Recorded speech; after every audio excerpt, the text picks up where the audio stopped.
In early 2026, the Strait of Hormuz shut down. Within days, 20 million barrels of crude oil and a fifth of the world's liquid natural gas simply vanished from the market. Brent crude spiked to $126 a barrel. The physical blockade triggered an instant chain reaction across global supply chains. Manufacturers suddenly lost access to critical petrochemical feedstocks needed for everything from agriculture to semiconductors. The shutdown revealed a critical flaw. The global energy system has virtually zero slack.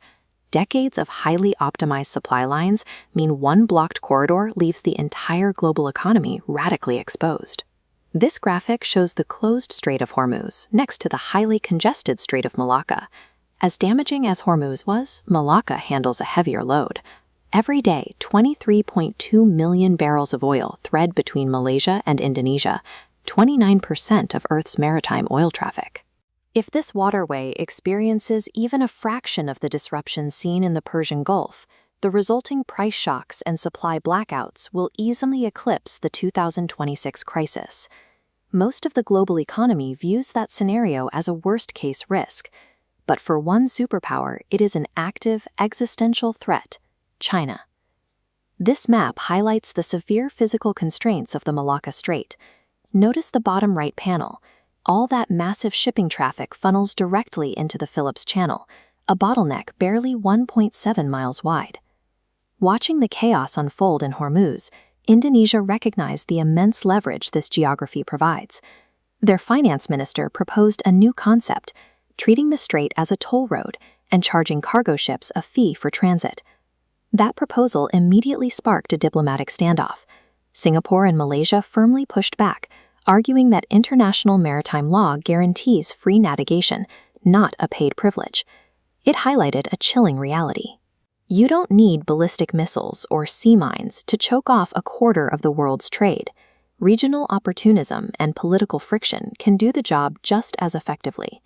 In 2003, Chinese leader Hu Jintao gave this vulnerability a formal name: the Malacca Dilemma. This flow map shows exactly why they are so concerned. Roughly 80% of China's imported crude oil relies exclusively on passage through this single narrow strait before reaching the South China Sea. In any geopolitical conflict, a rival naval power positioned near this bottleneck could simply halt those shipments. Without that constant influx of foreign oil, the Chinese economy would suffocate within a matter of weeks. Beijing understands the math perfectly. For over 2 decades, they have quietly poured billions of dollars into massive engineering projects, desperately trying to build an alternate route out of this geographic trap. Their first major escape route is the China-Pakistan Economic Corridor, or CPEC. It's a $62 billion overland network connecting western China straight to deep-water ports on the Arabian Sea. But political instability has severely compromised the project. Militant groups have actively targeted Chinese engineers and infrastructure, forcing heavy security protocols that slow progress to a crawl. A second alternative lies to the east. The China-Myanmar Economic Corridor features $2.5 billion in pipelines designed to pump oil and liquid natural gas directly from the Indian Ocean into China's Yunnan province. That infrastructure now sits in the middle of an ongoing civil war. Pipeline operations are constantly disrupted by fighting between the military junta and various armed defense forces.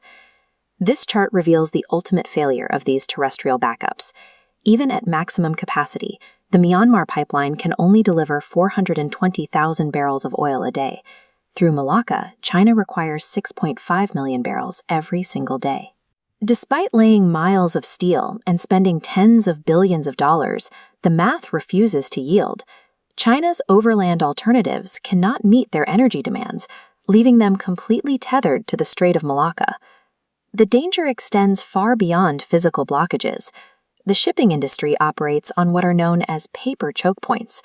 The mere threat of regional violence causes war risk insurance premiums to skyrocket or coverage to be dropped entirely, freezing cargo traffic even if the water is perfectly clear. If ships are forced to abandon Malacca entirely, rerouting through alternative Indonesian straits adds about 8 days to a round trip. In global shipping logistics, that delay effectively erases 1/6 of the entire world's tanker capacity overnight. A sudden supply drop triggers an immediate bidding war. Wealthy, high-demand nations like Japan and South Korea and the European Union are forced to outspend everyone else, hoarding whatever energy cargoes remain available. The collateral damage hits developing economies instantly. Nations like Bangladesh and Pakistan are simply priced out of the spot market, leading directly to severe energy shortages and widespread blackouts. We tend to think of the modern global economy as a highly resilient, decentralized web. In reality, our collective stability relies on a few remarkably fragile strips of water. The Strait of Malacca proves that. Even today, raw geography dictates global survival.